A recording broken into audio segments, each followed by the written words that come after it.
I suppose, what was your upbringing like? Obviously yours was a bit different to mine, so yeah, how did yours go?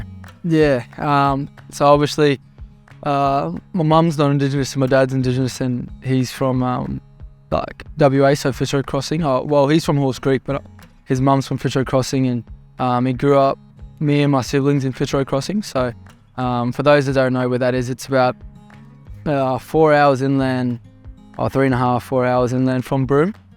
And yeah, quite a remote community, and filled with just Indigenous people, and a lot of my family. So I was quite lucky in that sense that I grew up there from about when I was born to 7 or 8, and then like I said, my mum's side of the family is not Indigenous, and they're from the peninsula, Mornington. Mornington Peninsula in Melbourne. So I moved down there for school, but always went back to WA over school holidays, and as soon as I actually went into boarding school in year 7, my parents both moved back to WA, so I was always going back and forth in between. So I was lucky, as I had the best of both worlds, where I kind of was in the city life and also going back to remote rural community, and the bush life, where all we did was go fishing, hunting the whole time. And I got, I think, 3 of my sisters and one of my only older brother living back in Fitzroy Crossing still. So, and a lot of my nephews and nieces as well. So I always go back there, and like I said, all we do is go fishing and hunting, and spend time with all the family, which I'll forever cherish that I've got that. And I've always got that as home. When people ask me where's home, I always say Fitzroy Crossing, and also Mornington Peninsula. But that's a bit on my upbringing. So I was, like I said, very lucky. But what about yourself? Like, obviously didn't, like you said, it was a bit different from mine. So when it's just explain. So obviously, my upbringing was great and whatever, but sort of the Indigenous stuff didn't come into a bit later in my life. Like, it's not something that I knew about, or my family sort of talked about, but it's something that I've sort of come to know over the last couple years, and something I'm trying to learn about. And obviously having someone like you in the club is pretty cool to learn off and ask questions. But sort of talking to my grandparents, stuff like that, trying to learn about it, because it's something that I don't really know much about, but it's something that I'm really keen to learn more about. Nice. I think that's good, because even my dad's mum, so my grandmother, she was part of the stolen generation, but she was pretty lucky that she was still near home, and her dad actually used to walk from Fitzroy Crossing to Derby, I think. Don't quote me on that one, but I think it's like it's almost like a 4-hour drive, 3.5-hour drive, so it's like be a long walk. And that's like going at 120 k's the whole time. So but she was part of the stolen generation, and I think for us it's just extremely lucky that we come from such a remote place and we know so much, because unfortunately, like for you and your instincts, like it's taken away from a lot of people. And I've met a lot of people as well who though they are some way Indigenous, but like they just don't know how, and with the roots and whatever, and where it's got lost in the family a little bit.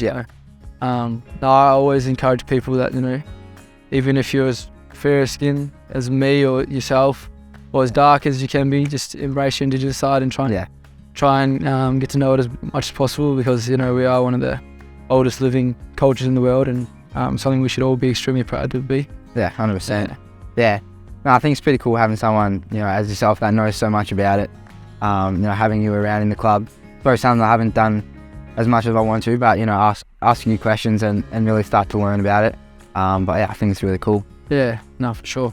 Always here to talk about it. With anyone really.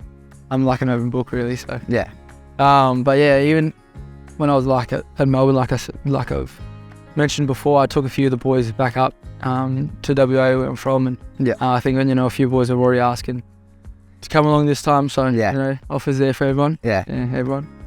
But I just love going back home and getting away and going fishing and hunting. Like I said, it's something that's just, I think, when you're always here, and probably like you as well, when you're still from a country town, and getting back home is just refreshing. Yeah, the best. Especially, it refreshes the minds. Yeah. No, I'm very excited to go back and hopefully bring some of the boys as well. Yeah, nice. Yeah. A couple weeks ago, you spoke about like doing a couple of traditional Aboriginal things with like your family and stuff. Like, what was that like to be able to do those kind of things? Yeah, I spoke in front of the group about it, just in terms of Invasion Day and what that means to us and my family. But I just touched on some of the stuff that we do still back home, and like I said, we're pretty lucky that we are kind of remote because we kept a lot of our culture and kind of rituals stuff that we did in the past. So yeah, like very lucky. And like I said, I'll be forever grateful for going through some of the stuff that we did back home, because I know my family are extremely proud, but I'm also extremely proud of it. Yeah. And like I said, so grateful, and those memories I'll keep with me forever, no matter how far I am from home, and always just thinking back of that, it always keeps me connected. And going back home as well, going through some of the places is just always different, always touching. And speaking to my older brothers, and I got a lot of cousins back there as well. Yeah. Like I said, coming from a pretty big family, so a lot of family still live back there. So try and speak to them as much as I can, although that's probably not as much as they want, but maybe as much as I can. And I'm very, very lucky. But in 2 weeks we'll be wearing the jumper and representing. Not only this round, when it comes around, it's like you always represent your the club and the people within your club. But for me and a lot of the other Indigenous boys, and also yourself, coming through, it's just an opportunity, to represent your family and your culture. Yeah. I know, speaking to a lot of Indigenous boys from all around the league, it's always the favourite round, their favourite round. You get to wear these amazing jumpers, and these ones are pretty special this year, I think. Yeah. Pretty good. Yeah. So I know going into this round, even last year when I played for Melbourne, going into it, it's just it's always a different buzz. You always just feel I don't know. It's almost like finals footy. You're just excited. You're just keen, and you feel like it's a big stage. You're representing your family, your friends, and you just want to kind of perform to their best ability. Yeah.